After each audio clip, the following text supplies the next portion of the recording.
Boa tarde a todos, boa tarde a todas. Agora aqui em definitivo com vocês. Boa tarde, pessoal. Meu nome é Paulo Serra, eu sou diretor de inovação da Blue Ocean. Dou as boas-vindas a todos e a todas a nossos encontros agora em 2021, esse primeiro encontro da série COGESC, esse nosso show quiz, como vocês viram, estava projetado aqui na tela, da COGESC, né, a Conferência de Gestão da Saúde Corporativa. Pessoal, é um prazer e uma honra ter a presença de todos e de todas vocês aqui nesse nosso encontro. Nessa nossa próxima hora, como o próprio nome diz, esse show quiz, né? A ideia é termos realmente algo bastante interativo, uma sabatina com nossos colegas que estão aqui com a gente, e isso tudo alimentado, fomentado por perguntas que vocês enviaram antecipadamente para nós quando se inscreveram nesse encontro e nos demais dessa série, né? Embora seja bastante interativo, daqui a pouco os nossos especialistas vão aqui abrir suas câmeras, vão cumprimentar vocês, vão trazer sua experiência, sua visão. Embora seja bem bate-papo, eu tenho sim alguns slides para mostrar para vocês, vou compartilhar minha tela, mas eu prometo ser extremamente objetivo e sucinto, tá, pessoal? Então, eu vou compartilhar aqui rapidinho a minha tela para dizer, para lembrar, né, de onde viemos, para onde vamos, e exatamente a gente ficar na mesma página com relação a esse encontro em que estamos aqui hoje, né? Então, vou compartilhar aqui agora e será que vai dar certo? Deu certo. Legal, pessoal. Então, novamente, né, a COGESC é uma iniciativa, né, idealizada, realizada pela Blue Ocean Business Events, empresa que novamente adiantei para vocês, eu represento aqui como diretor de inovação e dando as boas-vindas em nome de todos nós, né? A COGESC é uma conferência presencial, né? É um encontro que chega à sua quinta edição. Originalmente aconteceria em 2020, mas como todos e todas sabem, pelos motivos óbvios, foi prorrogado para 2021, mas obviamente mantemos aí, temos desde 2020, desde maio do ano passado, mantido essa comunidade bastante ativa, com bastante interação, temas em debate, exatamente para fomentar a todos e todas com informações relevantes, afinal a gente sabe que saúde corporativa é mais do que nunca um grande desafio, né? E hoje vamos falar sobre modelos de gestão dessa saúde, né? Nesse show quiz, onde vamos provocar nossos colegas, nossos especialistas que estão aqui com a gente para falar um pouquinho sobre como tem gerenciado essa área nas suas empresas, né? Eu gosto sempre de agradecer aos nossos patrocinadores, né? A Sul América, a Axis Med, a Oswaldo Cruz, a Qualicorp e a MindSelf, e também a Saúde ID, né? Inclusive agradecendo de forma especial a Saúde ID, é o mais novo patrocinador desse encontro, né? Eles que inclusive foram lançados pelo grupo Fleury agora em setembro de 2020 e uma plataforma que tem como objetivo exatamente trazer eficiência, sustentabilidade para o setor de saúde por meio de integração de dados e também de serviços. Então, obrigado à Saúde ID por estar com a gente, ser o novo patrocinador aí dessa série que é a COGESC, e ao estar conosco, tanto ela como os demais patrocinadores reforçarem a importância que dão a esse tipo de debate, né, a esse tipo de encontro online, onde a gente pode trocar ideias, trocar informações e avançar na gestão da saúde das nossas organizações, né? Então, como adiantei para vocês, pessoal, é um formato aqui 100% debates de perguntas e respostas, onde na próxima hora teremos os nossos colegas compartilhando sua visão sobre temas-chave aí ligados aos modelos de gestão da saúde corporativa, né? Então, temos aqui conosco o José Antônio Coelho Júnior, que atua na área de gestão de pessoas da CCR, também o Eduardo Spinucci, gerente-geral da Fundação Zé Renner, e estou na moderação desse encontro, né? Sempre essa foto lembrando é dos encontros presenciais, mesmo no nosso contexto online, e seremos nós aí estar com vocês hoje, então temos esses dois especialistas compartilhando sua visão, sua experiência com vocês, em se tratando de modelos de gestão de saúde, tá? Estamos aqui no Zoom, né, numa sala de webinar do Zoom, é uma sala um pouquinho diferente, né, da sala de reunião, vocês vão ver que aqui embaixo não tem muitas opções, né, é uma sala mais focada realmente, e a gente convida vocês a interagirem aqui por meio do chat que vocês têm aqui embaixo. Nesse chat, o que eu gosto de destacar, sempre que vocês quiserem que o comentário de vocês, a pergunta, a provocação vá para todo mundo, não deixem de colocar aqui, ó, all panelists and attendees, ou seja, todos os painelistas e participantes, porque aí a sua pergunta, provocação, opinião vai para todo mundo pode acessá-la e não apenas os painelistas, tá? Então convido todos e todas a utilizarem o nosso chat de forma ativa nesse encontro, trazendo suas opiniões, provocações e utilizá-lo dessa forma para que todo mundo veja o que vocês estão compartilhando, tá, pessoal? É isso que eu tinha para trazer para vocês hoje, nessa nossa abertura, claro. Quero convidar aqui o José Coelho Júnior e também o Eduardo Spinucci a abrirem suas câmeras, né, agora em definitivo conosco. Boa tarde, já boa noite, meus caros, como estão? Tudo bem? Boa noite, obrigado aí pelo convite, Paulo. Sempre um prazer aí participar, né? Um evento tão importante, a Blue Ocean sempre tocando aí em assuntos que são de ordem prioritária para a área de saúde, para a área de benefícios, e agradecer também a oportunidade de dividir o espaço com o Edu, que é um amigo, né? A gente trabalha aí em algumas frentes juntos também, já nos conhecemos há bastante tempo, um prazer, aí vai ser bem bacana trocar ideias aí e aprender um pouco com vocês. Boa noite, Paulo. Agradeço também a oportunidade de participar. Muito obrigado. Fico muito feliz aqui. Agradeço a Blue Ocean também a oportunidade de compartilhar alguns conhecimentos e, em especial, dividir esse painel com o meu grande amigo, José Coelho. É sempre um grande prazer poder conversar e debater contigo essas questões de gestão de saúde, que são tão ricas para as nossas empresas e para o meio corporativo. Maravilha, meu caro. Agradeço aí pela presença de vocês, sem dúvida alguma, e todos e todas já estão aqui conosco, conectados e conectadas, né? E vamos começar então, pessoal. As perguntas que vocês enviaram, né? E falam agora com os nossos participantes, nossas participantes. Nós fizemos aqui um apanhado delas, né? Exatamente para que a gente direcione aqui para os nossos especialistas o maior número possível de provocações, e eu vou projetá-las até para facilitar, né? Porque se eu simplesmente lê-las, para quem está assistindo, às vezes fica um pouco solto, né? Então, eu vou projetar sempre que eu ler aqui uma pergunta, vocês aí se familiarizam, né? É aquela coisa também, né? Tem pessoas que são mais auditivas, tem pessoas que são mais visuais, a gente dá essas duas opções para vocês acessarem as perguntas. E, obviamente, na hora da resposta, eu fecho aqui esse compartilhamento e a gente volta com os nossos especialistas, tá? Mas começando, então, para a gente aquecer aqui os motores e para falar exatamente sobre modelos de gestão, que é o nosso foco, e começar a delimitar, eu vou provocar aqui o José Coelho. Eu reuni aqui 3 perguntas que falam exatamente de forma ampla de modelo de gestão, né? Então, olha só, Tamara Botelho da Bung, ela coloca qual o modelo mais eficiente para a gestão da saúde corporativa atual. A Mônica Marim, da BWG Seguros e Benefícios, como definir a melhor gestão de saúde, e também a Ana Cláudia Mendonça, da TSE, como fazer escolha para os diferentes modelos de gestão. Inclusive, a Ana Cláudia fala se tem algum checklist, né? Então, em se tratando, né, Zé Coelho, de modelos de gestão, o que você pode compartilhar sobre pontos exatamente para a definição de um modelo de gestão? E até, não sei, aqui com a provocação da Ana Cláudia, se tem um checklist para observar, né? O que você consegue compartilhar com a gente para começarmos nosso encontro? Vamos lá? Bom, muito bom. Com relação à parte, né, principalmente de modelo de gestão, a gente tem que estar muito focado que o modelo de gestão só se constitui e só ganha força se ele condiz com a realidade da estratégia do negócio. Né? Ele pode não estar necessariamente dentro do core, mas ele tem que ser um grande apoiador e um sustentador das metas e das provocações, das diretrizes estratégicas da companhia. Então, assim, como é que eu escolho, né, em primeiro lugar? Né? Eu escolho um modelo que faça sentido para a companhia. E aí a gente já tem um primeiro desafio, então eu vou misturar a primeira com a última pergunta, né, nesse caso, que o checklist ele vem em cima de uma provocação do core, né? Ou seja, o que a área de saúde pode contribuir para dentro do negócio.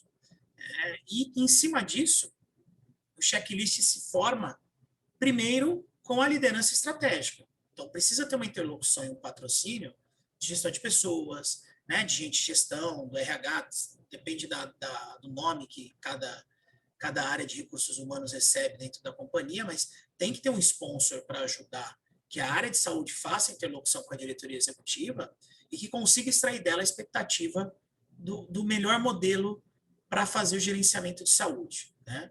Então, tem que começar por aí.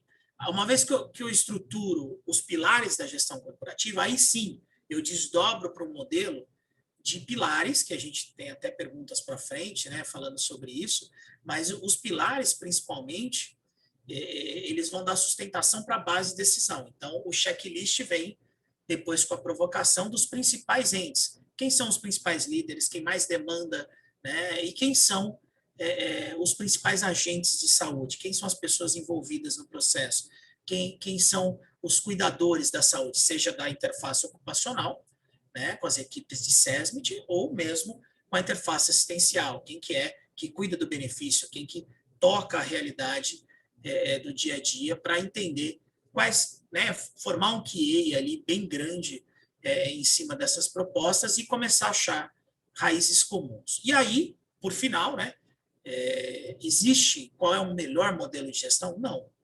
Cada empresa vai ter o seu. Cada momento da empresa vai exigir um modelo, inclusive. E ele tem que ser um modelo evolutivo que condiz com a maturidade diretiva, que condiz com a maturidade dos colaboradores. A premissa principal de um modelo de gestão de saúde é cuidar da saúde. Então, em cima disso, você monta um modelo assistencial adequado para que isso dê vazão a tudo aquilo que seja provocado. Redução de custos, melhora de performance, melhora de retenção. Então, esse arcabouço tem que estar muito bem formado para que não haja, né, movimentos singulares, desligados de um eixo central, porque aí é uma coisa que a gente vê muito, né?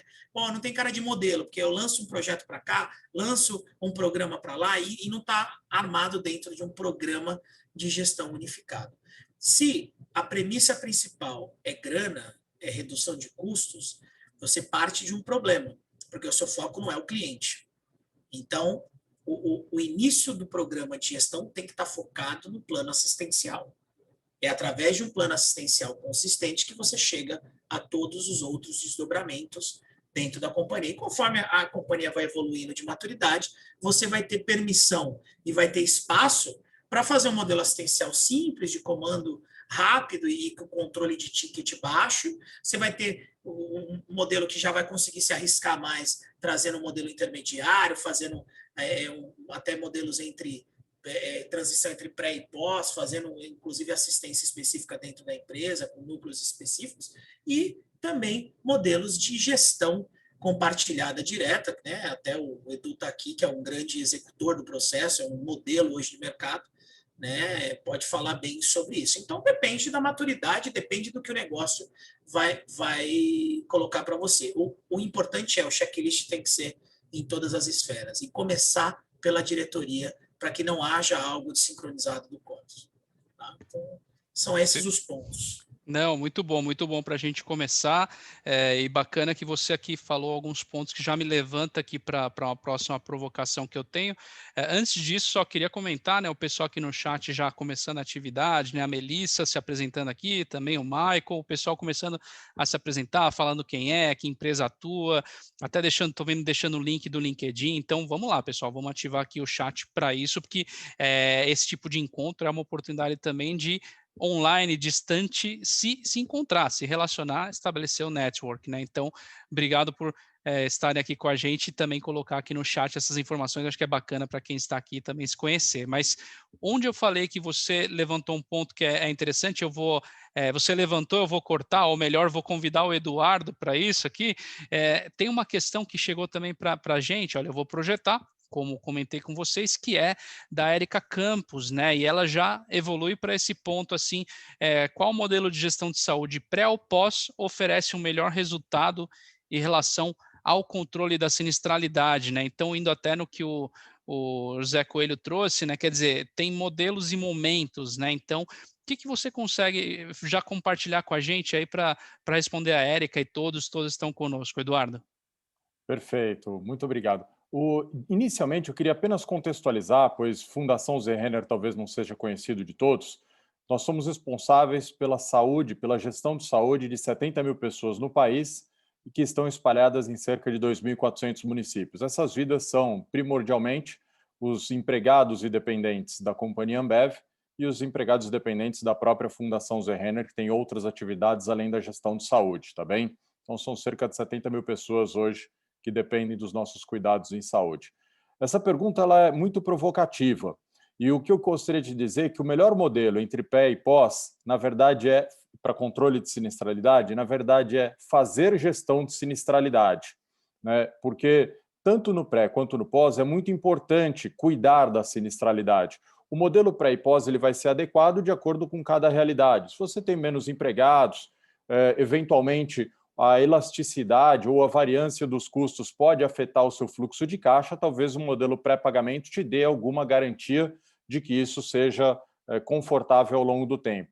Nos nossos cálculos atuariais, com 70 mil vidas da nossa carteira, nós já percebemos que o modelo pós-pagamento ele se torna pelo menos uns 30% mais barato em custo quando a gente compara com o pré-pagamento, porque a gente não tem o colchão de liquidez que fica com a operadora, né, garantindo a solvência dela para o sistema.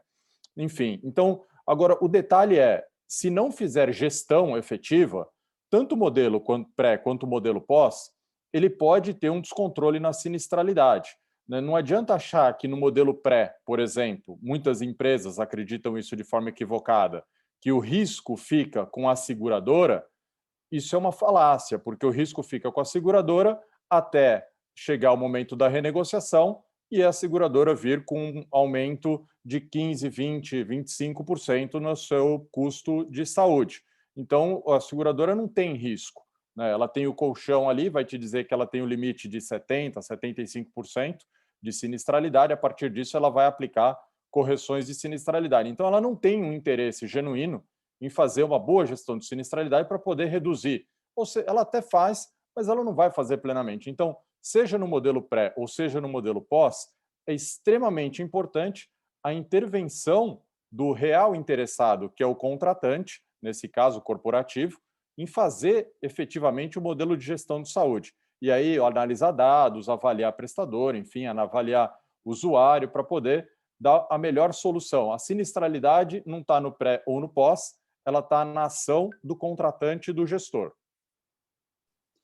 Perfeito, muito bom. E de quebra você trouxe aqui essa visão sobre vamos dizer assim, o porte da empresa, né, e esse olhar para o pré e para o pós, né, você até trazendo a experiência de vocês, né, já com esse número de vidas e já com uma gestão, né, estruturada já com esse pós aí, e essa diferença que trouxe para vocês, né. Então, é bom essa tua visão, esse olhar realmente não é o pré ou o pós que vai definir, mas é a gestão, né? Muito bom. Estou vendo aqui no chat também chegando perguntas, né? A Melissa mandou aqui uma questão. Melissa, eu vou contextualizar a sua pergunta com outras, como até te adiantaram ali, a ideia do show quiz é essa sabatina com os nossos colegas, então temos já uma série de perguntas. Tem uma aqui que eu sei contextualiza com a sua, e aí eu vou colocar ela no momento devido, tá? Pode ficar tranquila. Mas eu queria até falar tanto com o Zé Coelho, com o Eduardo, sobre uma próxima questão que chegou para a gente, e uma próxima que, novamente, é uma pergunta até tripla quase, né? Ou é tripla mesmo, deixa eu dar uma olhada aqui, olha só. É isso mesmo, olha, que fala exatamente essas três perguntas de forma ampla sobre a parte de indicadores, né? Então, Daniel Cirino, da 3M, ele coloca, né, como avaliar e classificar o atual modelo de gestão de saúde praticado em minha empresa, que indicadores, né, quais os principais indicadores e critérios devem ser considerados. A Camila Vanzo, da Catividade Soluções em Bem-Estar, ela fala também como criar bons indicadores para um programa de promoção à saúde, e a Tatiana Anselmo, da CIA Modas, como mensurar os impactos dos programas de saúde, como saber se de fato estão sendo eficazes, né? Então a gente vê aqui uma série de questões mais tratando sobre indicadores, sobre performance, sobre medir resultados, né? Então eu queria começar, Zé Coelho, te provocando sobre isso aí, para falar um pouquinho de indicadores, sobre performance, e a gente provoca também o Eduardo para falar um pouquinho sobre o tema. Vamos lá? Vamos sim. Bom, a gente tem uma grande dificuldade, né, de enxergar indicador em saúde, e a gente confunde muito também a concepção do indicador. Eu vejo muito as áreas de saúde você chega assim e fala, não, mas você tem indicadores, e aí não só dentro do trabalho empresarial, mas nas experiências em auditoria, consultoria que eu tive dentro de meio infra e hospitalar, e até mesmo no meio corporativo, é muito comum uma área de saúde, ou até mesmo uma área de gestão de pessoas, que são áreas que trabalham com indicadores, mas tem muito viés do intangível, tem muito viés ainda da não aferição de algumas coisas, né? Ele chegar para você e falar, não, a gente tem um painel aqui com 75 indicadores. Falo, pô, mas não dá para controlar 75 indicadores, né? É impossível você ter um painel, não é nem um painel, é um livro, é uma pós-graduação inteira. Então a gente já tem que partir da premissa que a grande maioria daquilo que a gente chama de indicador é marcador operacional. Ele diz com relação à performance de assistência, com relação a plenitude ali da assistência e o envolvimento com o teu cliente direto, né? Então, a gente tem que estar muito focado em escolher bem os nossos indicadores e que esses indicadores estejam diretamente focados na estratégia. Então, qual que é a tua estratégia? Foi o que o Edu falou aqui, a gente está focado na sinistralidade, então a gente vai medir a curva de evolução do sinistro, né? E esse sinistro tem que estar na mesma base, é um sinistro per capita mensal, é um sinistro evolutivo, é uma média móvel dos últimos 12. Então, eu escolho também o ritmo e a frequência da análise para que eu consiga ter comparabilidade. Eu vejo também muita dificuldade das instituições em comparar números, né? E aí a gente também já... Quantos comitês de saúde são feitos e a gente tem lá o valor do sinistro o ano 1, o valor do sinistro do ano 2. No resto da empresa como um todo, a gente sempre vê valor presente. A gente calcula VPL para tudo. Por que na saúde a gente tem essa dificuldade? Porque não colocar a desvalorização porque a moeda também de valorização, a moeda médica, ela não traduz o que de fato desvalorizou. Então, um dos indicadores que é fundamental nisso é olhar a desvalorização da minha moeda médica na minha amostra. Eu saber qual é a minha inflação médica. Aí você começa a ganhar corpo, né? Então você fala assim, poxa, na região de São Paulo, qual foi a inflação médica em 2019? A CCR tem um caso específico, por exemplo, vamos sair da época Covid. Em 2020, né, a gente corta, mas em 2019 nós tivemos inflexão da inflação médica por um momento específico que vivia o Rio de Janeiro, nós tivemos inflexão dos valores de exame simples e de algumas especialidades, que levou a uma inflexão de 3%, menos 3% da correção. E ali, na hora que você vai discutir um reajuste, a operadora te coloca, não, mas espera aí, a inflação médica é X, Y, Z. Não, mas essa não é a minha inflação médica. Então, o poder de você conhecer a tua performance vem do indicador correto. Seja o acompanhamento do sinistro, seja a desvalorização, né, do que você tem, inclusive dentro do teu modelo de assistência. Qual que é a capacidade de resolver? O indicador que a gente não usa muito dentro dos modelos de saúde é o NPS daquilo que a gente está comprando dentro da operação. Qual que é o NPS qual que é a valorização que o nosso colaborador, que o nosso familiar ali, o dependente daquele colaborador dá para aquele serviço que a gente está disponibilizando para ele?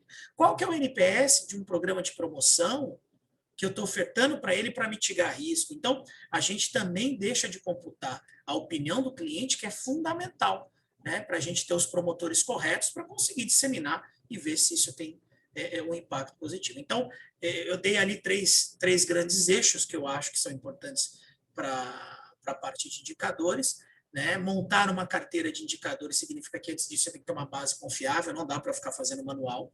Então, você tem que fazer saneamento de base. A gente tem até tem a pergunta de tecnologia que apareceu no chat e a gente vai replicar isso mais para frente também, mas é importantíssimo que você tenha, né, uma base de dados que trabalhe com isso, que na saúde vira Big Data rapidinho, porque tem um volume de informação muito grande, né? Então, você tem que saber. Uma das premissas que a gente usa, e aí falando das premissas aí de estratégia, né, como montar um modelo, é o People Analytics. Então, a gente adotou como estratégia People Analytics. A gente usa a derivação de dados em gestão de pessoas como um todo e a saúde entra dentro dela, porque a gente correlaciona o nível do sinistro, por exemplo, com a utilização do Vale Transporte. Será que tem a ver o cara que se desloca mais em ônibus com a qualidade que ele tem, com o nível de assistência, se ele está trabalhando longe ou perto de onde ele mora, isso influencia. Então, tudo isso a gente acaba relacionando. Então, a gente olha uma base um pouco mais integrativa do processo. Tá? Acho que esses são os Perfeito. principais pontos para esse assunto. Não, muito bom, meu cara, muito bom, ótimas provocações. Só fiquei um pouco em dúvida, quando você fala da inflação médica, né, esse regionalismo até que você trouxe, né, isso, para quem eventualmente está aqui acompanhando, mas fala, puxa, eu não acompanho esse indicador, qual que é o caminho para chegar nesse indicador que você passa de dica, assim, para quem está nos acompanhando? E aí já passo também a bola aqui para o Eduardo, se você puder só entrar nesse detalhe. Vai depender do teu momento e maturidade de gestão da informação. Se a tua gestão da informação é uma gestão que ainda está iniciando, esse caminho, principalmente para a corretora vai te dar todo esse aparato para conseguir derivar. Se a tua pólice permite esse desdobramento, né? Então, pequenas e médias empresas muitas vezes acabam não tendo desdobramento, algumas operações, principalmente em coletivos, né? Em cooperativas, acabam não tendo desdobramento, então isso também afeta um pouco a leitura, mas no geral as asseguradoras e também os planos de saúde coletiva, eles acabam dando condição de você derivar dado. Para um momento um pouco mais avançado, você consegue trazer o dado para dentro da tua casa e trabalhar isso, né? Você mesmo trabalhando durante os comitês de saúde e olhando, né, o quanto custou o nível médio de procedimentos e de exames de um ano para o outro, e numa zona futura, em uma zona de maturidade maior, você tem um BI que, inclusive, consegue cruzar e automaticamente trazer as proporções de valores onde você tem que atacar antes ou depois. Né? Nesse ano mesmo, nós tivemos desvalorização de alguns procedimentos e supervalorização de outros. Né? O que inclusive influencia em glosa, em gestão de leito, em auditoria de leito, que também é um outro papo que a gente pode falar em um outro momento, tá bom? Bacana. Como você falou no começo, modelos e momentos, né? Cada momento é com o seu modelo.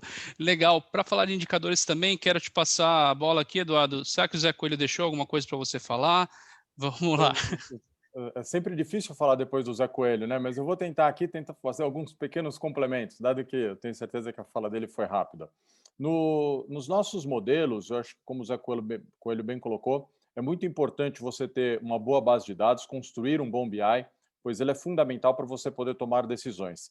Eu subdividiria em duas questões os KPIs. Existem KPIs financeiros ou de sinistralidade, enfim, e existem alguns outros KPIs que são assistenciais, que você está olhando a saúde do indivíduo. Né? Para ambos você precisa ter bons dados para poder fazer. A nossa jornada de transformação do modelo de gestão de saúde, ela já tem mais ou menos uns 6 anos. E a gente conseguiu, há 5 anos, implantar um novo modelo de gestão. E assim como o Zé Coelho, nós tivemos uma redução de custo substancial. No primeiro ano que a gente já implantou, a gente conseguiu reduzir em 30% o nosso custo de gestão de saúde, nosso custo de saúde. E depois disso, né, os últimos 4 anos depois da nossa implantação, a nossa inflação médica, como o Zé Coelho comentou, tem sido de 0,88 ao ano em média, contra um IPCA de 3,5. Quer dizer, a gente tem uma deflação comparado com a inflação de IPCA e comparado com a inflação médica que a gente vê aplicar pelas operadoras, que é de 15, 17 e 18, é de longe. Né? Hoje o nosso custo é menor do que 2015. Né? Então, imagina a gente ter retrocedido quase 6 anos no custo. E aí, como o Zé Coelho também comentou, né, é muito importante a gente olhar a qualidade da assistência que está sendo entregue. Né? E o NPS nada mais é do que, grosso modo, dizendo a satisfação do beneficiário com a experiência dele em saúde. Hoje o nosso NPS é maior do que era antes de a gente fazer os nossos modelos. Ou seja, melhorou a qualidade, a percepção de qualidade, a assistência e o custo reduziu assustadoramente. Então, é possível construir. Mas, para isso, é difícil, em poucos momentos, explicar quais são os KPIs. Você precisa ter KPIs que controlem o negócio e outros que controlem a saúde, né? Que controlem a assistência. Então, esse eu acho que é um modelo vencedor. Mas ter KPIs é muito importante, como o Zé já comentou aí conosco. Muito bom e bacana ouvir desse ciclo virtuoso, né, que vocês alcançaram aí com essa gestão. Isso é muito positivo. Para uma próxima provocação que a gente tem aqui, eu quero até voltar contigo também, Eduardo. Deixa eu projetar para todo mundo ver, porque aí fica mais fácil, né, para quem assiste acessar a questão, né? O Denilton, olha, do programa Informa, ele provocou se haveriam vantagens para as empresas implantar serviços próprios de acesso à saúde a fim de gerir melhor a saúde, mesmo aquelas que oferecem os planos, né? E até queria pegar um pouco o gancho aqui da pergunta que a Melissa mandou, né? Ela pediu para falar um pouquinho sobre a atenção primária. Eu acho que vai entrar um pouco na sua seara aqui, né, Eduardo? Mas eu te devolvo aqui, em princípio, principalmente aqui, a questão do Denilton, né? Então, se tem vantagens nesses serviços próprios de acesso para as empresas, o que você pode compartilhar com a gente? Bom, então, para deixar bem claro, a resposta é sim. Agora vamos ao porquê. Os modelos de assistência à saúde hoje, eles infelizmente, né, tanto a saúde suplementar, em especial a saúde suplementar, eles não estão pautados na qualidade assistencial, em cuidar da saúde. São modelos, o sistema de saúde hoje, infelizmente, ele é remunerado, ele ganha dinheiro, ele se sustenta pela doença. Então, nós temos poucos interessados em fomentar a saúde do indivíduo, porque isso, a saúde do indivíduo não gera receita para o sistema. O que gera receita são pessoas doentes. Então, hoje, infelizmente, o nosso sistema não está pautado nisso. E a gente precisa, como grandes interessados que somos nos nossos colaboradores, nos nossos beneficiários, nos dependentes, somos nós que temos que interromper esta cadeia de permitir que o beneficiário seja um inocente útil num sistema perverso. A gente precisa fazer com que ele esteja no centro, verdadeiramente, do objetivo de cuidar de saúde. E é exatamente priorizando a atenção primária e criando para o indivíduo o correto caminho dele em saúde é que você consegue fomentar isso. O que eu costumo dizer é que nós, como leigos, não sabemos tomar decisões em saúde. Se você não é um médico, um profissional de saúde, você senta na frente de alguém e ele vai lhe dar uma jornada. E a gente acredita que essa pessoa está sempre bem intencionada e lhe dará a jornada correta. Eventualmente, isto pode não acontecer. Nós, infelizmente, temos alguns desvios. E eu vou dar alguns exemplos aqui para ficar claro. Nós fizemos alguns estudos utilizando base de dados e nós descobrimos que alguns prestadores têm taxas de conversão. Taxa de conversão é, se eu entrar no PS, qual a chance de eu me internar? Que são 30%, 40% superiores a outros prestadores semelhantes. Ou seja, se eu escolher um prestador da direita, eu tenho 30%, 40% de chance mais de ser internado do que se eu entrar no prestador que está do outro lado da rua. Isso não significa que eu estou falando de qualidade assistencial, isso significa que eu estou falando de remuneração de um sistema. Né? O sistema é perverso? Não, o sistema ele funciona assim. E é muito importante ter algum mecanismo que você consiga obstar e colocar a pessoa no caminho correto. A atenção primária em saúde, feita pela empresa, né, pelo contratante, pelo gestor, ela consegue fazer com que isso tenha um interesse genuíno. Como muito bem dito pelo Zé Coelho no início, né, as nossas premissas, a primeira premissa, que era inegociável quando a gente foi estruturar um novo modelo, era interesse genuíno pelo beneficiário. A partir daí, a gente vai desenhar qualquer outra coisa, mas essa é inegociável. E aí a gente conseguiu mudar um pouquinho os modelos. Exatamente colocando dentro da nossa operação médicos de família que atendem tanto os nossos empregados quanto os dependentes, fomentando que esses médicos possam ter todos os recursos tecnológicos, como prontuário eletrônico do indivíduo, cruzamento de bases de dados que permitam com que ele tome algumas decisões. Enfim, isso criou a jornada de coordenação do cuidado, porque, infelizmente, o indivíduo ele está segmentado a sua saúde a cada prestador. Você vai no médico, o médico tem um pedacinho seu, você vai no laboratório, o laboratório tem um pedacinho seu, você se interna no hospital, o hospital tem um pedacinho seu. E ninguém fala com ninguém.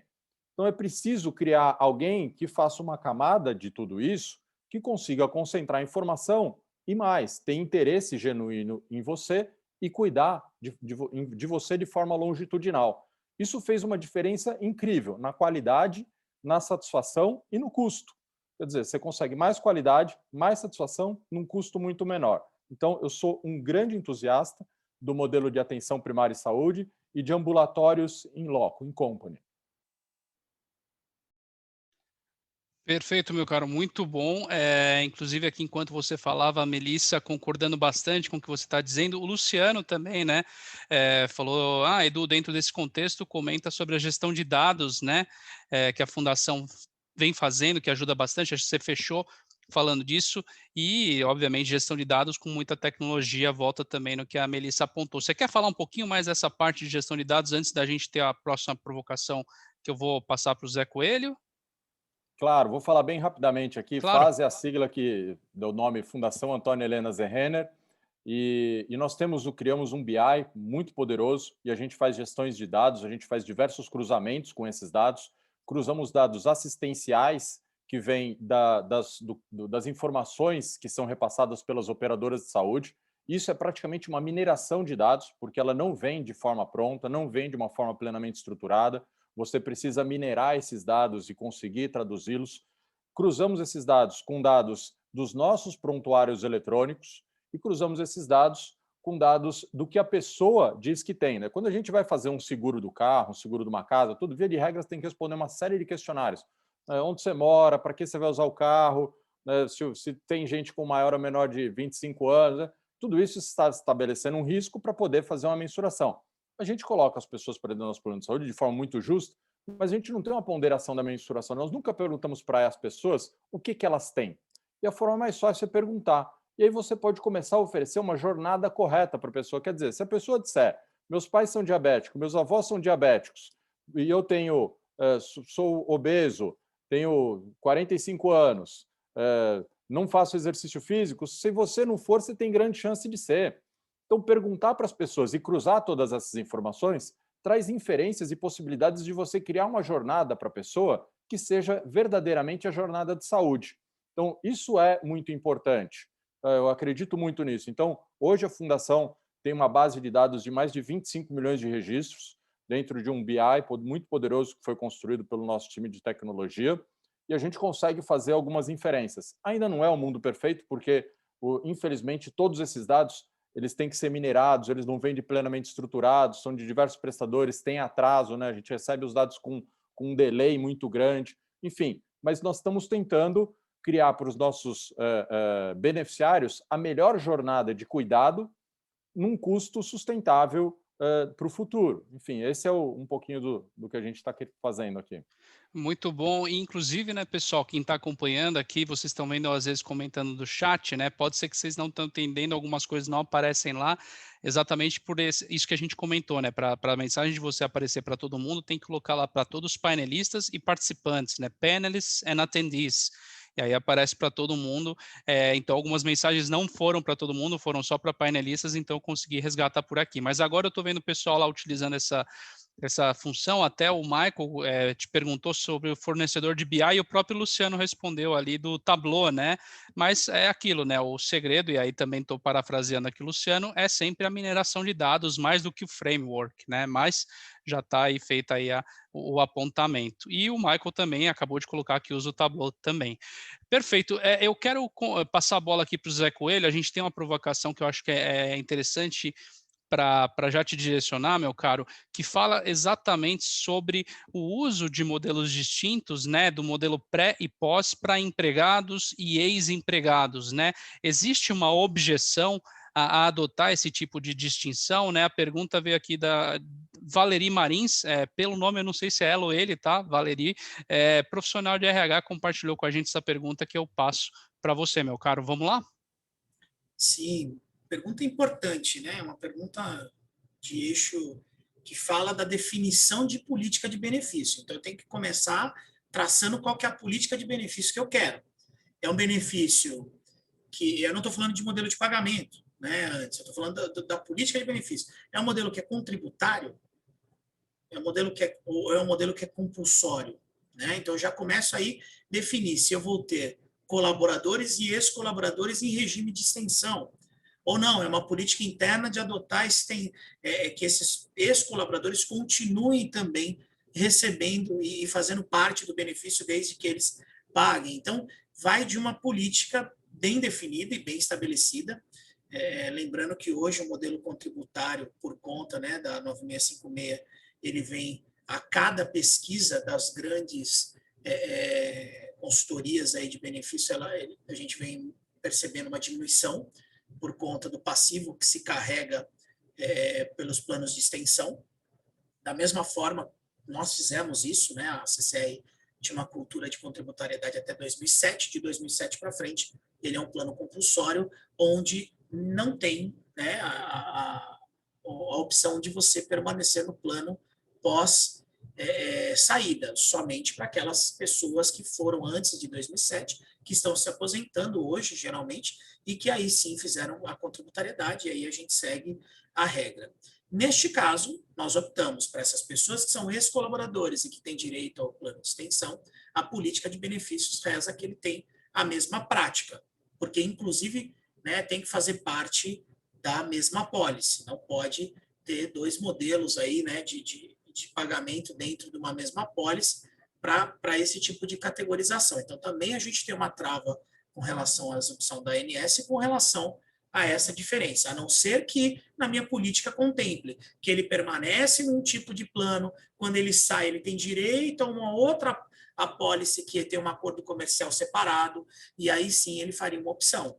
Tá? Mas não há uma objeção hoje, a não ser a questão do business plan, a questão do eixo que eu estou adotando como política de benefícios. Lembrando que a tendência, né, do modelo contributário, né, tem até aqui a contribuição do Michael, ele está em desuso, né? Ele está indo para níveis bem reduzidos. Então, daqui a alguns anos, a gente vai ter só um residual aí de risco atorial, que inclusive vai mudar até mesmo, provavelmente, as políticas com relação a esses casos de extensão. Né? Então, não vejo objeção, mas vejo sim uma tendência de desuso e uma tendência de cada vez as empresas estarem muito mais focadas em quanto o colaborador está, né? O que a gente tem, e eu já vi, programas de nova jornada, onde você oferece um pré-acordo com alguma operadora específica e dá direito ao colaborador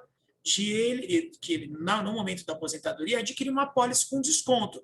Mas aí o pagamento é direto, não entra sinistro na conta da empresa, então aí sim, de novo, né, nesse caso, seriam contas pessoa física, né, não seria coletivo empresarial, não teria modelo de pós-pagamento.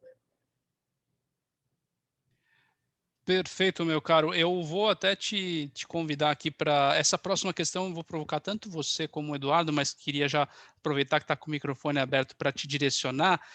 Tô até sendo objetivo porque, pelo nosso tempo, né, a ideia a gente aqui, até lembro todos e todas, a gente vai mais ou menos até umas 19h10, né? Então eu tive aquela abertura. Temos 1 hora agora do nosso show quiz, né? Mas quero te provocar, Zé Antônio, na sequência, o Eduardo.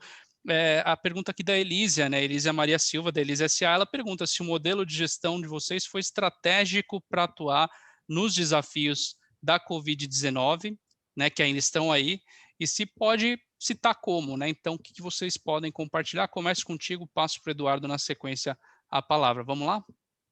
Bom, é a bola da vez, né? Como é que a gente se estrutura para isso? Bom, a gente tem dentro da mesma área tanto a parte de gestão de benefícios, quanto a parte de saúde ocupacional, também a parte de saúde assistencial, com núcleos de atenção primária rodando com médicos da família, muito parecido aí com o que o Edu trouxe, a gente aposta muito nisso também. Então, a gente usou toda a nossa estrutura para poder começar a fazer o entendimento. A partir da quarta-feira de carnaval do ano passado, quando foi deflagrado o primeiro caso no Brasil, a gente já no dia seguinte já tinha um comitê fomentado com os gestores de atendimento e tudo, e 2 dias depois a gente já tinha os protocolos de atenção prontas. Né? A gente foi ter o primeiro caso dentro da CCR 1 semana depois. Então, de fato, na hora que chegou, a gente já tinha uma sala de situação montada, um plano de contingência e uma equipe já debruçada de como a gente ia tratar aqueles dados. E aí começa uma sensibilização da diretoria executiva, a diretoria executiva com todas as outras frentes para mitigação de risco, contratos, plano futuro para negócios, montou um comitê de contingência, onde a minha posição ficou como o responsável pela gestão de atendimento e a gestão de saúde. Então, eu fiquei responsável pela parte estratégica de tudo isso. E aí a gente unificou 100%, né, das demandas, desde a compra do supply chain, passou a ter uma pessoa dentro da sala de situação, né, a gente otimizou. Então, quando faltou máscara, a gente estava importando 500 mil máscaras para fazer uso próprio, doação, né? Quando aconteceu de começar as restrições, os nossos escritórios foram fechando com indicadores específicos, né? Ou seja, a gente montou um plano, todas as semanas com reporte para a diretoria executiva. Então, a nossa cadeira tem uma participação semanal dentro da diretoria executiva para fazer os reportes com relação a isso, inclusive com gerenciamento de logísticas, custos e assim, permitiu com que a gente evoluísse numa série de coisas. E com reporte mensal para o Conselho Administrativo, que também tomou muita propriedade desse assunto. Então, de fato, a gente teve uma atuação muito estratégica, a gente continua com esse ritmo, e permitiu com que a gente alavancasse os canais assistenciais. O Edu bem falou, né? O foco na assistência ele é principal, esse foco no cliente ele é inegociável, e nesse momento era importante diversificar os canais de apoio psicológico, seja online, seja apoio nutricional, assistência financeira, a consulta médica propriamente dita, seja pelos núcleos de atenção primária ao vivo, seja pelo núcleo de atenção primária online, seja pelos próprios apps de telemedicina que nós temos também, e o canal Saúde 0800 24 horas, que também foi muito importante para a triagem. E todo o avanço tecnológico que derivou disso. Um BI próprio para fazer gestão. Então, hoje, só para vocês terem uma ideia, nós somos 13.500 colaboradores no Brasil e praticamente 4.000 colaboradores América Latina e Estados Unidos. Nós tivemos praticamente 4.000 afastamentos até agora, né? Tivemos um índice de internação que está na casa de 95 internações, tivemos 22 internações no UTI, isso contando inclusive o globo da nossa carteira, que são 35 mil vidas, tá? Então, estou contando como um todo. E tivemos, nesse período, 2 óbitos no Brasil e 1 óbito no Equador. E a gente semanalmente tem reunião com as operadoras, inclusive fazendo análise dos custos prévios, né? O nosso índice de mortalidade está em 0,01%, o da carteira da operadora que nós fazemos parte, a gente inclusive provocou esse bench, está em 0,04%. Né? A nossa performance está 35% abaixo do número de custos e está 20% abaixo do número de dias de internação, porque a gente vem fazendo um plano assistencial não só do acompanhamento precoce, mas da deshospitalização e cuidados de acompanhamento, inclusive do follow. Nós acabamos de fazer um follow de 6 meses, onde 700 pessoas foram acompanhadas, e a gente está, inclusive, com índices preocupantes de doenças neurológicas, doenças psiquiátricas, doenças, inclusive, de sintomas musculares e tratamentos derivados disso, né? Então, a gente também está fazendo um follow de acompanhamento, e isso vai perdurar 21 inteiro, e vai entrar numa esteira de produção de gestão do legado, né? Foi em cima disso que nós fizemos a evolução para o pós-pagamento, e estamos, inclusive, evoluindo as outras carteiras que hoje estão em pré para pós também, e expandimos todo o modelo assistencial do núcleo de atenção primária para 100% dos colaboradores. A meta esse ano é fechar com 10 mil atendimentos só em atenção primária intra-company, né? Em company. Perfeito, meu caro. Acho que esse olhar sobre antecipar, né, e estar sempre em ação, né, sempre olhando para o plano que foi traçado ali no começo e fazendo os seus ajustes e aprendendo, né, sempre colhendo lições aprendidas, aquela metodologia ágil, né, vê o que deu certo, vê o que precisa redirecionar e executa, acaba sendo determinante, né? E você tocou em inúmeros pontos aqui muito importantes, mas acho que um deles bastante relevante no final da sua fala, que é a saúde mental, né? Isso a gente sabe que tem um impacto muito grande, e esse tipo de evento que estamos, vamos dizer aí, há quase um ano vivenciando, impacta muito, né? É só abrir qualquer portal de notícias e você vê notícias que não são muito boas para a saúde mental, só olhando por esse lado, né? Tirando todo o impacto, obviamente, do que está acontecendo no contexto aí, na realidade. Mas eu não vou me estender muito, quero ouvir também de você, Eduardo, sobre o modelo, sobre esse contexto de Covid-19, o que você pode falar para a gente? Perfeito. Como o Zé falou, logo no início, a gente montou uma sala, um comitê de crise, que envolveu diversos profissionais de diversas áreas para que a gente pudesse fazer essa gestão e criar formas de enfrentar. Era absolutamente desconhecido naquele momento. A gente tinha ali na China e começando um pouquinho ainda na Itália, né? Na verdade, o comitê de crise começou junto com a crise na China, e depois a gente, quando migrou para a Itália a Covid, a gente já tinha um comitê de crise implantado, já em atuação, na expectativa de que eventualmente chegaria no país, né, e sem muitos conhecimentos sobre a doença. Isso fez com que a gente buscasse inicialmente, né, já imaginando o que estava começando a se vislumbrar, né, o que tinha acontecido na China, o que começava a se vislumbrar na Europa, que a gente poderia ter algum colapso dos nossos sistemas. Então a gente tentou se antever a isso, né, fazendo uma série de ações, né, reforçando os nossos canais de atendimento, exatamente como já falou, então canais de 0800, canais de telemedicina. A telemedicina até aquele instante ela não era aprovada. No instante que foi aprovada, nós disponibilizamos a telemedicina para 100% dos nossos colaboradores e dependentes de forma absolutamente gratuita, né, sem nem coparticipação, para que eles pudessem ali fazer consultas. Isso foi ato contínuo.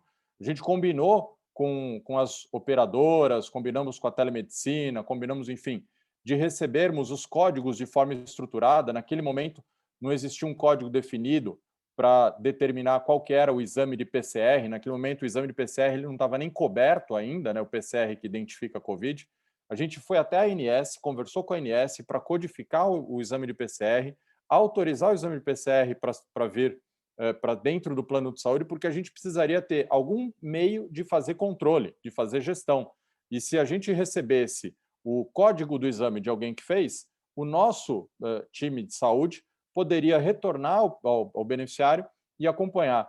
A nossa surpresa foi que não existia PCR suficiente para todo mundo no início da pandemia, e a gente descobriu que a gente passou a ter que mapear tomografia. E aí a gente começou a mapear tomografia. Quem fazia tomografia entrava na lista, na esteira de monitoramento de Covid.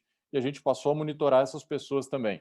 Nós criamos um plano prevendo que a gente poderia ter colapso, a gente ainda não sabia o tamanho. Nós criamos um plano de remoção de empregados em casos de necessidade, de beneficiários em casos de necessidade. E nós tivemos que fazer nesse período cerca de 10 remoções aéreas, tirando do lugar 1 para levar para o lugar 2, porque no lugar 1 não tinha condição de dar assistência. Então, coloca a pessoa numa UTI, né, com todo aquele aparato, né, numa UTI aérea, leva para um outro local onde não tem colapso em saúde, deixa a pessoa lá, inclusive com o familiar hospedado num hotel próximo ao Hospital 2, né, onde o beneficiário foi removido, para poder cuidar dessa saúde e depois tratar. E a gente reputa isso como tendo sido muito bem feito. Nós não tivemos nenhum empregado ativo, nenhum falecimento de empregado ativo, né, nem beneficiário nosso, dependente, nesse período todo. Então, a gente reputa como tendo sido uma gestão bastante eficiente em comparação com o que a gente vê pelo país todo, né, o tristes casos que a gente vê pelo país todo. Isso não acabou, como o Zé Coelho bem mencionou, a gente ainda está no meio, aliás, estamos vivendo o pico, né, estamos repetindo o pico, o platô que tivemos, né, não é nem pico, é platô, que tivemos no passado. A gente continua com todas essas ações, as mesmas, e também fazendo o acompanhamento do pós-Covid, né, a Covid longa.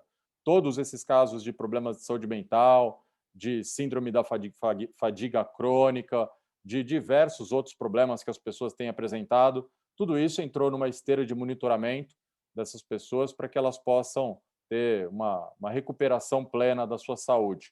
Enfim, tem que estar muito próximo e tem que fazer gestão, e tem que ter um interesse genuíno. Esses são os pilares que fazem com que a gente consiga enfrentar uma crise desse tamanho. Perfeito, muito bom. Obrigado pelas suas contribuições aqui para essa pergunta, acho que ajuda tanto com o que o Zé Coelho trouxe, com o que o Eduardo trouxe aqui, as empresas olharem para como estão olhando para esse momento, para esse desafio, como que o modelo de gestão está estruturado exatamente para gerir saúde, né, para promover saúde nesse contexto, né? Então, acho que fica aí já esse recado. Eu vou compartilhar aqui e vou provocar o Zé Coelho para trazer um pouco da sua visão sobre um ponto que o Juraci Júnior da Ocean Business Gesellschaft, acho que essa é a pronúncia, ele fala dos altos custos de tecnologias embarcadas em importação de insumos, né? Se a gestão de saúde corporativa deverá estimular a cadeia produtiva nacional. Zé Coelho, o que você pode falar sobre essa questão aqui de Juraci para que a gente possa ter também uma conversa em cima disso? Você está mudo, viu? Teve esse detalhe. Perdão, aconteceu, sempre acontece. Vamos lá. Com relação a esse tema é um tema de eixo central, que inclusive é uma grande muleta para a justificativa das altas taxas de inflação médica, né, há anos, né? E assim, não tem como ser diferente. Você não produz pátio tecnológico, você de fato fica aí, né, à mercê do que o mercado traz. E a questão não são só nem custos, são priorizações dentro de tratamentos, que num momento como esse, né, num Black Swan, né, ou seja, no momento que a gente encontra um cisne negro, todo mundo buscando o mesmo recurso, provavelmente a gente vai ser desprestigiado por não ter fabricação própria. A gente vivencia hoje a corrida das vacinas, né, e mostra muito com relação a isso, né. Eu vou finalizar pelos custos, mas eu acho que o plano assistencial em primeiro lugar, ou seja, uma vez que você tem um maquinário disponível num centro, e esse centro assiste 500, 600 mil pessoas, e ele tem uma taxa de utilização, né, de utilização aí de equipamento dentro da função dele de 85%, 90%, que é o que se preconiza hoje dentro dos equipamentos de alto uso, né? Se você falha um dia, você está comprometendo a cadeia de diagnóstico e muitas vezes a cadeia até de emergência. E junto com isso, você vai sofrer o problema da fonte reversa do supply chain, que é o quê? A manutenção, porque eu vou ter que contratar alguém que é especializado, homologado e credenciado por alguém de fora, que não necessariamente está disponível onde eu opero e nem no momento que eu quero, né? Então, também, além de encarecer a fonte primária, que é a fonte de execução do exame pela alta diferença da variação cambial e também pelo nível de taxação que a gente tem para importação, também tem uma questão que é pelo risco de manutenção. A manutenção nossa é muito mais cara. A gente sempre foi muito favorável ao desenvolvimento de pátio interno. Eu acho que o primeiro é você fazer uma cadeia produtiva de ciência e tecnologia com universidades, com quem fomenta esse tipo de coisa, né? A gente viu muitas iniciativas, a própria, o Edu pode falar aí mesmo, a própria Ambev investiu pesadamente em ajudar na disponibilidade de insumos para a fabricação de álcool gel e assim vai, né? Nós fizemos uma composição de cadeia logística para todos os caminhoneiros e vimos que toda essa categoria, que hoje é um grande usuário das nossas rodovias, eles tinham dificuldade de acesso à informação, né? E através de um hackathon, a gente achou e a questão dele não era saúde, era segurança. Nesse momento, ele queria saber onde parava o caminhão. Num hackathon, em 3 dias, a gente desenhou uma solução, acho, né, que nem o Paulo trouxe aqui, que resolvia o problema. Então, e com tudo, com tecnologia local, com fomento e com gente muito boa. Quem ganhou o primeiro prêmio, foram 3 projetos, esse foi o projeto campeão, foram 2 meninas, uma de 18 e uma de 20 anos que projetaram o negócio. Olha isso, né? Tamanha capacidade de sair do ambiente. Nós fizemos agora, aportamos 8 milhões de reais no pátio de produção das vacinas do Butantan. Também exatamente, não só visando hoje, está todo mundo falando na produção da Coronavac, mas ninguém está olhando o impacto do retardo e da falta de produção das outras vacinas do calendário, que inclusive tem até previsão de que haja conjugação dessas vacinas para 2022. Né? Então, a gente está muito interessado em fomentar o próprio, né? quando a gente foi discutir, falou, pô, vamos importar a vacina e vamos comprar? Eu falei, não, vamos investir aqui, onde a gente consegue produzir e ter autonomia. Eu acho que vale muito a pena. Então, passa por todos esses mecanismos de uma cadeia vencedora. Você tem que cuidar dessa cadeia não só para custos, mas para manter uma assistência adequada e um padrão de qualidade, né, diagnóstica, de qualidade de acompanhamento, né, execução e produção de quimioterápicos, que é uma outra ponta que, se a gente vai falar aqui, fica 2 dias conversando, né, que aí é um outro desdobramento. Mas é dentro desse princípio que a gente enxerga que temos que investir muito, né, nessa produção, principalmente tecnologia científica dentro das grandes universidades, dos núcleos aí que a gente já tem bem formado no país. Muito bom. Obrigado pela resposta aqui à questão que a gente recebeu. Juraci, né, colocou aqui sobre se a gestão da saúde deverá estimular a cadeia produtiva nacional. Eu tenho mais uma pergunta que eu vou direcionar para você, Eduardo. Eu já projeto aqui para todos e todas visualizarem. Então, aqui no nosso show quiz, agora falar sobre os principais pilares para instalar uma cultura de saúde completa, né? Olhando aí ainda nos pontos de modelo, né? A pergunta do Carlos Amarildo do Lucas de Mello, da Andale SA.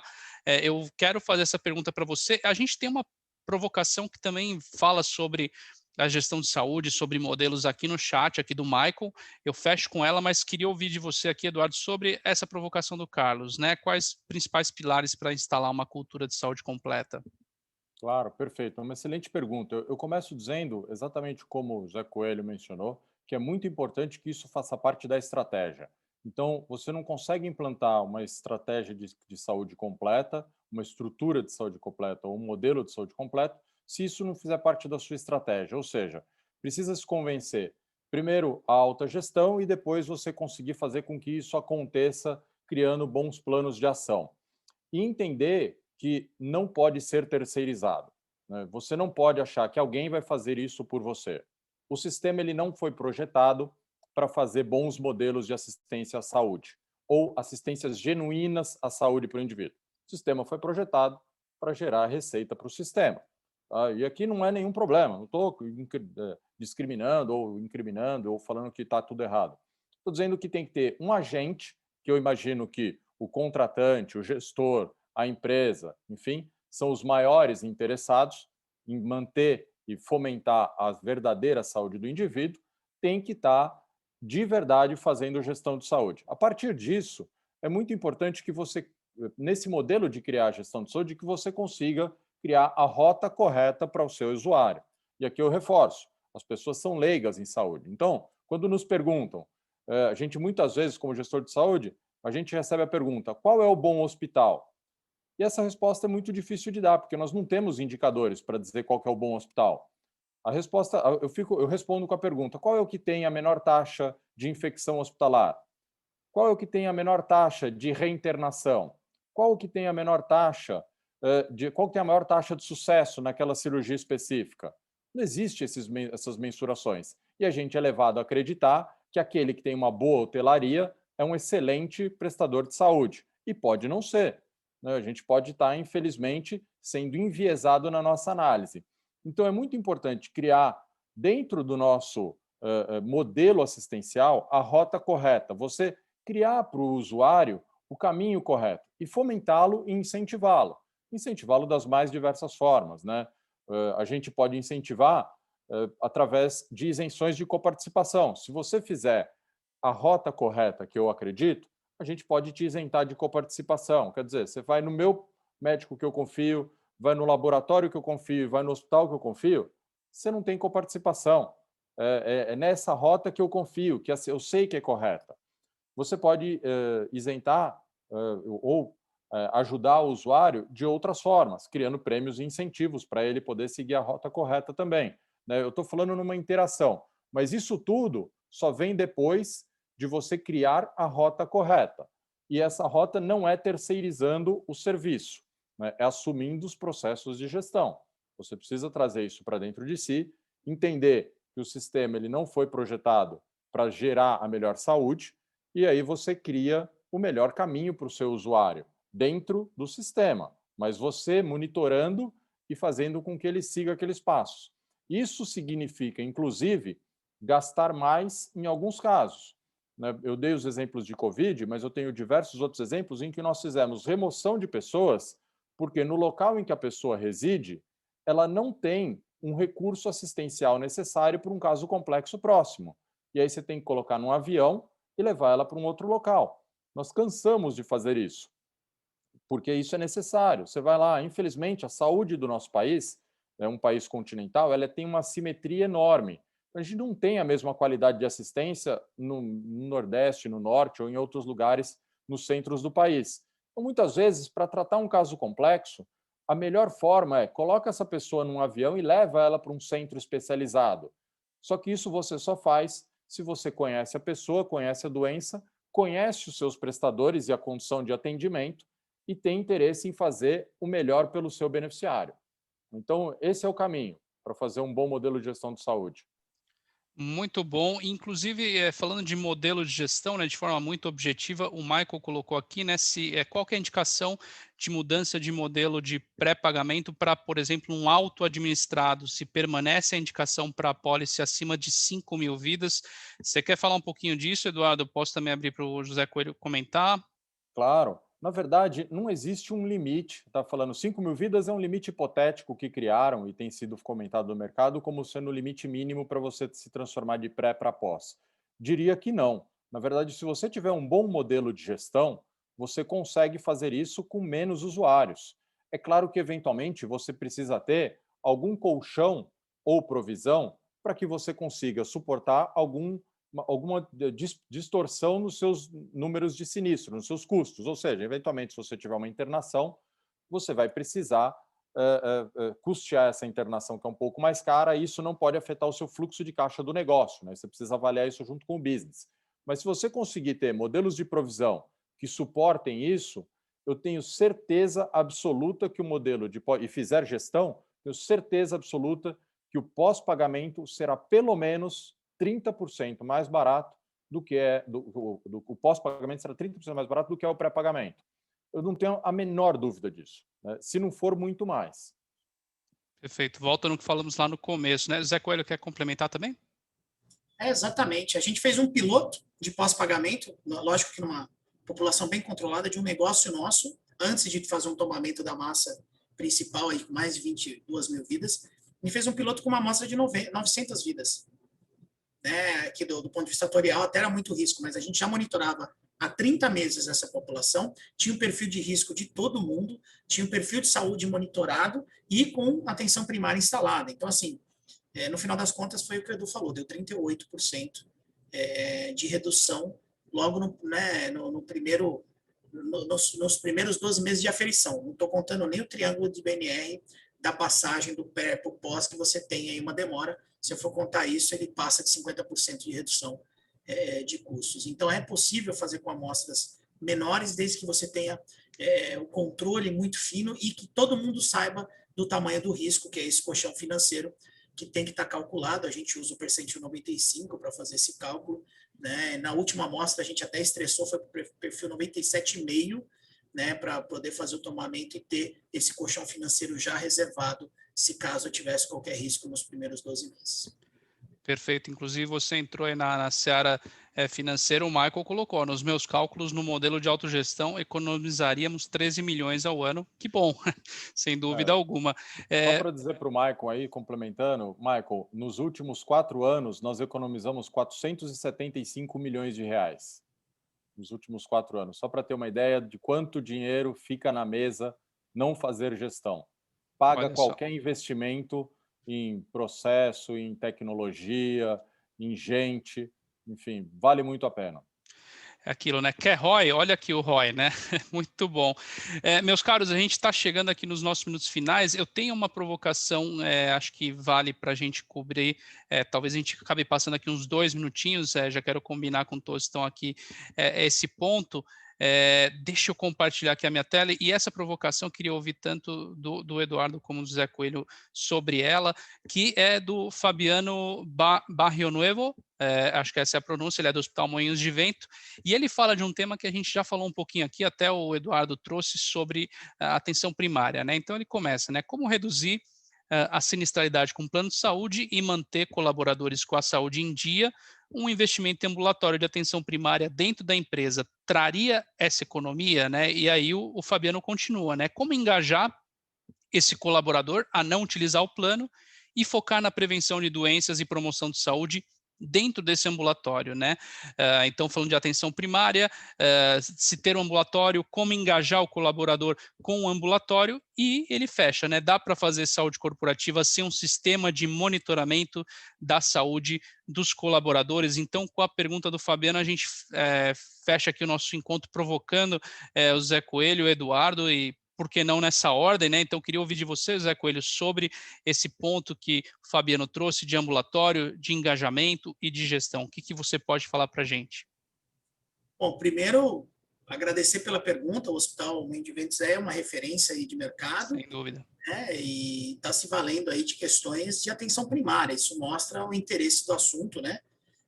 De fato, quando a empresa resolve tomar conta da saúde populacional, né, dos colaboradores e dos dependentes, ela vai investir num modelo assistencial adequado, que seja condizente com a rotina operacional, com níveis de escala. Então, pode ser uma planta gigante, que nem, por exemplo, o Edu tem, ou pode ser uma rodovia de 990 quilômetros, que nem nós temos aqui.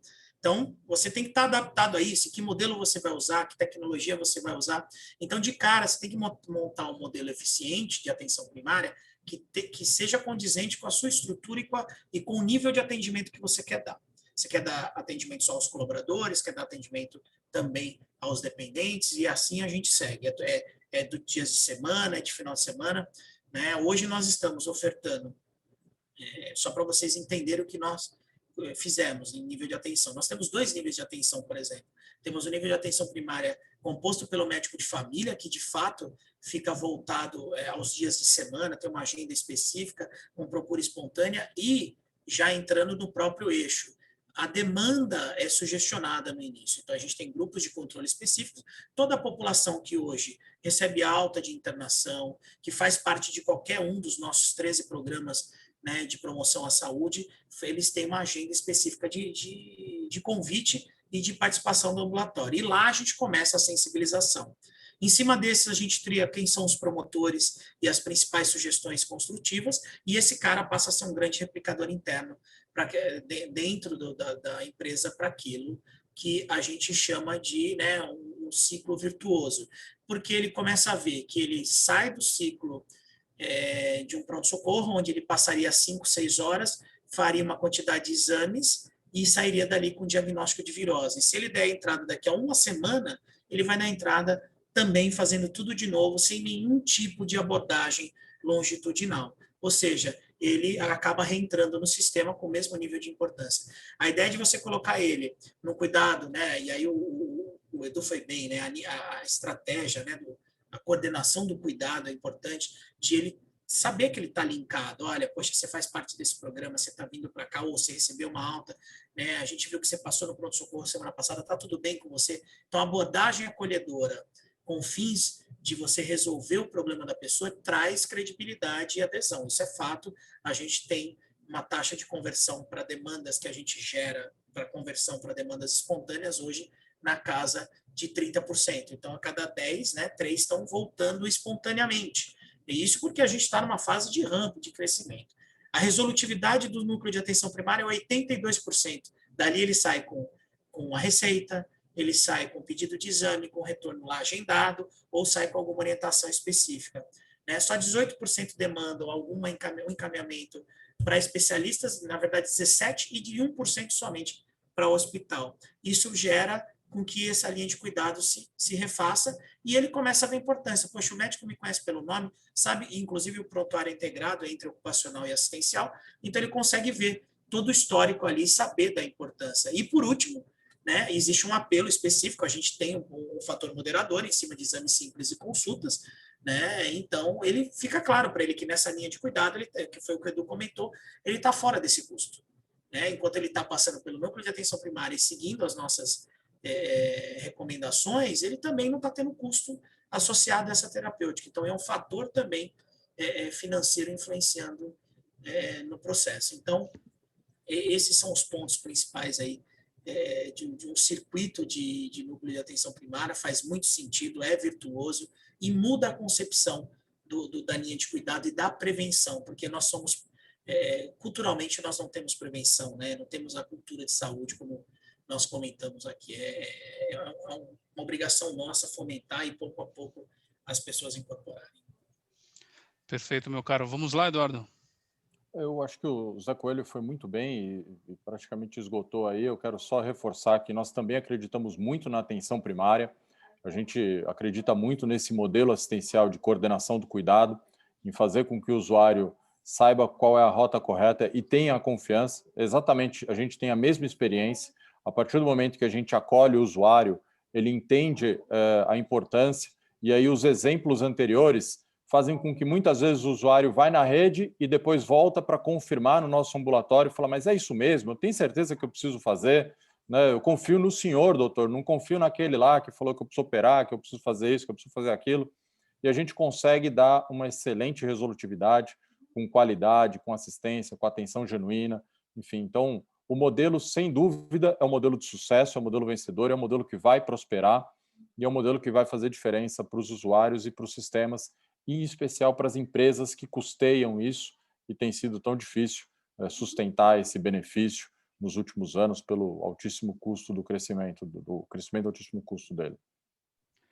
Perfeito, meu caro. Obrigado também ao José Coelho pelas considerações. A gente fecha esse nosso encontro com essa questão, não por acaso, né? É o tema do nosso próximo show quiz, não a parte de atenção primária, mas e sim essa parte toda de engajamento e comunicação com colaboradores, dependentes, porque a gente sabe o quanto isso traz de impacto quando a gente fala de promoção de saúde e gestão de saúde nas organizações, né? Então, é um tema, ele acontece agora dia 15/3, sei que muitas que estão aqui conosco já estão, inclusive, inscritos e inscritas, já mandaram pergunta para lá, e vai ser essa mesma dinâmica, essa mesma questão de trazer perguntas, bombardear aqui, no melhor sentido, os nossos especialistas nessa sabatina com essas questões, mas que a gente sabe que adiciona valor. Então, a gente espera que depois dessa hora e 15 aqui que já deu de encontro, todas saiam um pouco maiores do que entraram, em se tratando aí de modelos de gestão e de saúde corporativa tão essencial, ou mais essencial do que sempre foi nesse momento que a gente está atualmente. Zé Coelho, Eduardo, obrigado de novo pelas contribuições, foi muito bom. Muito obrigado, Paulo, muito obrigado a Blue Ocean e muito obrigado, meu amigo Zé Coelho, aqui por dividir esse painel aqui. Excelente, obrigado, viu, gente? Prazer aí, valeu, Paulo, valeu, Edu, e a gente está sempre à disposição, obrigado aí pelas devolutivas, a gente está à disposição também para prosseguir o debate aí, se alguém tiver alguma dúvida também, depois o próprio Paulo pode dar o canal de contato para a gente poder continuar as conversas. Sem dúvida alguma. Legal, pessoal, obrigado a todos. Agora a gente fica com as câmeras abertas, microfones abertos, todo mundo se despede e fala ao mesmo tempo, aquela coisa de fechamento de encontro. Para o que temos hoje no cenário atual, é esse distanciamento, é isso, é mais seguro, é ideal, e a gente consegue trocar, fazer network e se informar da mesma maneira, né? Então, se possível, fique em casa, em breve a gente volta à nossa normalidade. Aí, pessoal, obrigado pela presença de todos. Até uma próxima. Boa noite a todos. Tchau, gente. Obrigado. Boa noite. Tchau, tchau.